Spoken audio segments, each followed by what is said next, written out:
Hello, I'm MPX Toycat, and in the last week we've been seeing a lot more of 1.19 and the Deep Dark, with Minecraft developer Nembon even tweeting out saying, "I think Sculk is taking over the caves and the cliffs," and then sharing this image. It's a really interesting image to look at because the Sculk is actually working in there, but I agree with this question from Shavupni, who says, "Wow, but what is the shiny blue stuff?" And as you can see, this isn't just all of the existing Sculk blocks, the Sculk that goes on the walls and stuff, but also there is a brand new type of Sculk in there that seems to have actual luminescence. It remains to be seen whether it's actually a light source. If you look at the stuff in the middle, you can see it's very, very bright, but if you look off to the left there, it doesn't seem as though it's actually lighting the cave, with the lighting in the background coming from some other source, and so therefore it's likely just to be something to break up the very dark stuff you're going to be finding in the Deep Dark, which is very cool to be able to say that, like, oh, there is a new Deep Dark block that probably happens when Sculk blocks spread far enough. The only thing we can say with absolute certainty is the fact that in the upcoming betas for Minecraft Bedrock, we're likely to see more of this,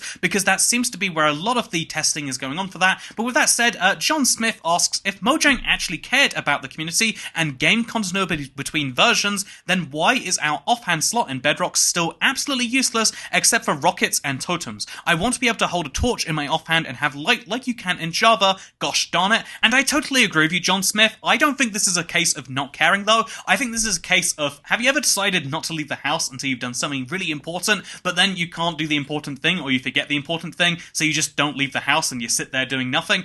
This is what Minecraft has effectively done by saying, we will not add the offhand slot being functional to Bedrock until we have the combat update v2, but then they've delayed the combat update time and time again, you know, years of delays at this point, and I think at some point they just need to reevaluate, like, yeah, we're not going to have the combat update anytime too soon, but it would be a huge quality of life improvement if you could put any item you want in the offhand, and there's no particularly good reason not to do it besides waiting for an update that is clearly very, very delayed. And so yeah, I think it's a huge parity improvement, but again, I say it's not the case where they don't care about Bedrock, and the reason I say that is they've been putting a lot more effort into listening to the Bedrock community, at least recently, and even, quite shockingly to me, they've been testing all of the Sculk and Deep Dark stuff on Bedrock first. Here you can see KingBDogs tweeting out images of him, Nembon, and other Minecraft developers actually working on the Deep Dark and the Sculk, functioning in Bedrock either first or at the same time as on Java. In fact, we know they're working on this on Java too, because this screenshot that KingBDogs shared of a Sculk Catalyst mob farm running for too long and just taking over an entire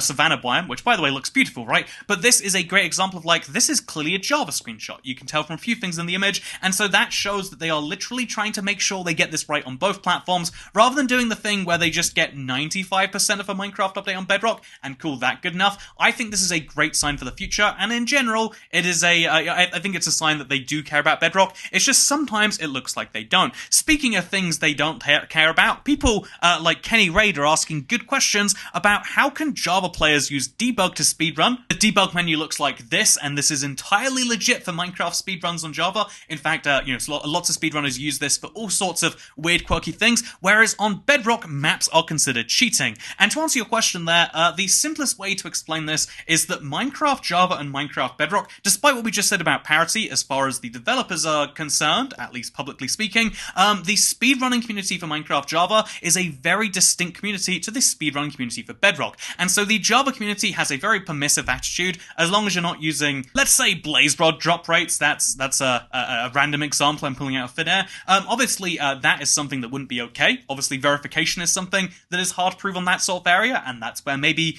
some controversies come from. Whereas Bedrock, they have to be able to see you opening the world, and they show you with the particular world settings, one of which is not having a starting map. And as far as I can tell, the reason the map rule is there is because having a map gives you an advantage over someone who doesn't, and the map is turned on by default for console players, but not for people on Windows 10 or phones. And so if you want to have a level playing field, you just say the default option for more platforms is the one the other ones have to follow. I think you could also argue, well, those platforms can just hit one button to turn it on, but again, when we're talking about speedrunning, people have to load up hundreds and hundreds and thousands of worlds, and so making them go through one extra step just to make things better is a very interesting question to raise. Anyway, speedrunning is very interesting. I know this is a small section of the world that cares about it, but it's very, very fascinating, and that is why that is so different. And there's a lot of other differences we could, of course, talk about, but the fourth question here comes in from Roseborn Gaming, who asks, why isn't the highest seed number you can get 9 quintillion, 999 quadrillion, and etc.? Because I mentioned in my recent video that the highest seed number was this, which is very close to 9999999, but it's not quite that. And the simple answer to this question, and it looks like you even suspect in the comment to your own thing there, Rosefawn, who says, I thought it might have something to do with bits, but I realized it's not an even number, so it can't be that. It is, in fact, to do with binary, and the simplest explanation of this is that 2 to the power of 63 minus 1 is this number right here, the highest seed that you can pick. So why is it 2 to the power of 63 rather than 2 to the power of 64? Is because the first bit is used to work out whether it's positive or negative. That's why you can go to the exact same number in the negative seeds. But then the answer to your question about like, okay, so why doesn't it go up to an even number? That's because in binary, if you have one bit, you can go 1 or 0. The highest number you can reach with 1 bit is 1. The highest number you can reach with 2 bits is 3. The highest number with 3 bits is 7, and so on and so forth. It has to be an odd number. The reason that Minecraft stacks and things like that end up in multiples of 2 is not because they're using binary for it, it's just a stylistic decision. 64 is a fun place to have a stack. 16 is also a fun place to have a stack, and so now you know binary goes to powers of 2 minus 1, so 255, 511, 1023, etc. Whereas, Minecraft goes up to powers of 2 just for the fun of it. So with that said, let's move into the fifth question, I want to say. Maybe. This is Q&A Saturday, by the way. Weekly series where I answer your questions. Currently in Vancouver, as I record this one.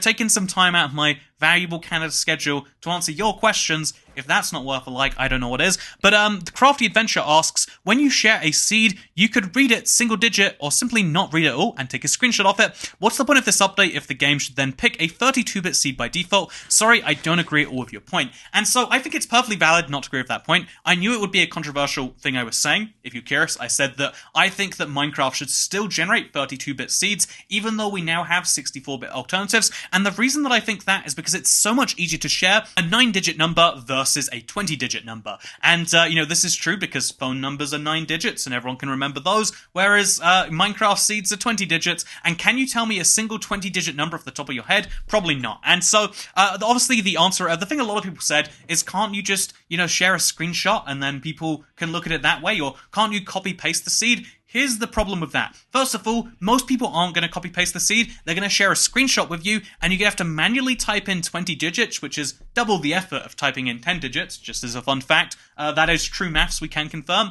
But the other reason is that a lot of people are on platforms where they can't take screenshots and also can't type in numbers easily. I'm talking mostly about consoles, but it's also somewhat true for some mobile devices. And so, couldn't we just make life easier for everyone by using 32-bit seeds? Because if you wanted a 64-bit seed, type something in. Maybe even have like a little toggle if you really want to, but I think that is why I made that case. I think the odds of Mojang listening to that video, let's be honest, they're low. They're not waiting on every new video like, ooh, I hope the Toycat talks about genocide in the next one. But I do think it's going to be a slight loss for the Minecraft Bedrock community, because I get people sending me their Java seeds all the time, and first of all, you can tell it's a Java seed because it's so long, and second of all, it's like, I don't even want to try and type in the seed from that screenshot because it's just a nightmare to look at. And so we're going to lose something after this update, and that something is just being able to share a seed very easily with friends. But I guess, honestly, in exchange for seed parity of Java, it's worthwhile. I just feel like you could have both if you really wanted. Anyway, the next question here comes in from Dasha. By the way, see that diamond cat next to her name? That is 12 months of membership. Congratulations. But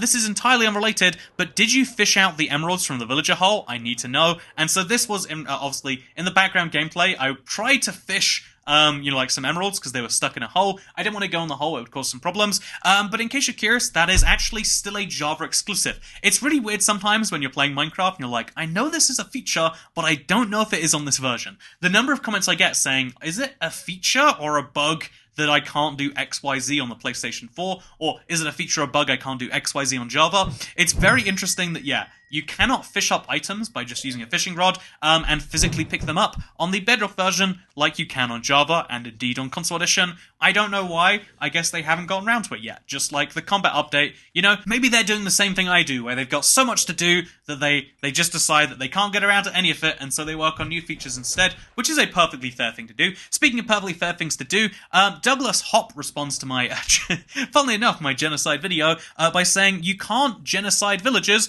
Why? If you kill all the villagers and burn down all the villages, they won't spawn anywhere. Right. And it's funny, in my first, I was trying to record the intro of that video, and I was like, you can genocide villagers, and I realized immediately after saying it, like, oh no, you can't. You can never get rid of all of the villagers in your world, because all you need to make a villager is a zombie villager, which spawns naturally, and then golden apples, and then you need a splash potion of weakness. So you can't get rid of apples from your world, because you can always buy more saplings from a wandering trader, and then you can always get gold as a drop from zombies themselves. It's a rare drop, it's 1 in 40, but you can still do it. So you can always make golden apples, that's always going to be possible, and then you might be able to get rid of splash potions of weakness. That is something, I guess if you get rid of all the blaze rods, you maybe could, but then you have to get rid of all the blazes. There's a lot of prerequisite genocides before you can get rid of villagers, so I think it'd be a great example of like, yeah, zombie villagers spawn naturally, you can kill them, and if you kill them, they turn into regular villagers. But I think it's actually a much more interesting question than that, and so rather than diving too far into that, how about I go into the next question here from Mentleaf, who says, wait, you can get cocoa beans by fishing in the jungle? That definitely feels like something that can and maybe should be expanded on in both versions. Having some biome-specific fishing drops seems like another motivation, and then I didn't press read more on this one, so seems like another motivation is where this comment ends. But basically, I think this is a really good point, that yeah, we do have, on the Bedrock version, unique drops for the jungle biome. Why doesn't every biome have a slightly unique bit of fishing going on there? Or at the very least different drop rates, so that if you're a tactical fisher, you know exactly where to go to get the best stuff, or even just to get some potentially unique stuff. I think it's a very good idea. Maybe I'm alone on that. Also, can I just point out, I'm going to censor their name, but someone's bot response to that was, my content is way better. The number of bots that I have to block and ban on my channel every day, it's way too high. And what annoys me about it is who is actually subscribing to a channel that they find in the comment section that's just talking about how great their channel is. I think that one of the important things on YouTube is getting like active subscribers, and you're never going to get it by doing stuff like that. And it annoys me because in the old days of YouTube, I could vaguely see why people thought they had to do it, because how are you going to get discovered? It was such a hard thing. But like, we have the algorithm now. Like, if you make content that appeases the magical code gods, you can get your stuff shown to other people in place of things that they've subscribed to. Why would you even want whatever? This is a wacky thing to me. Speaking of wacky things, let's move into the next question, because Al Strophe quotes my video where I say relationships are an optional but not really optional part of the human experience, and then says, aromantic people, is that a challenge? So here's the thing, even if you are entirely aromantic, which is not romantic, you don't have any feelings for anyone, you have no desire, or even just, let's just say, no desire for a relationship, which describes a lot of human beings, relationships are still a kind of optional, but not really optional part of the human experience, and let me explain to you why. First of all, there's a lot of things that are tailored around couples that you don't get to experience. Okay, that's fine, you don't want those. Second of all, there's a lot of things that are just easier if you have two people. I mean, an easy example would be meals that come in for two, or like, households being a size of one. It's so hard to buy like an individual amount of milk, or it's hard to buy an individual amount of rice or pasta. You have to buy an amount that 4 people will eat. It's very hard to buy one person's worth of something, and when you can buy one person's worth of something, it's usually almost as much as 4 people's, because everything is based on scale. And that brings me into my last point, why you basically need to couple up at some point in your life. Even if right now you say, yeah, I think that the idea of being in a relationship is terrible, a lot of financial things are based on that. So affording rent is going to be double as easy if you have a second person to split it with. But also, mortgages are based on income multiples, so you can borrow a certain amount times your salary off everyone on the mortgage. And if you want to buy a house by yourself, very, very tricky. But if there's 2 of you, now you can afford double as much house, except in today's climate, that means that you can afford to buy some form of cheap house if you have 2 salaries,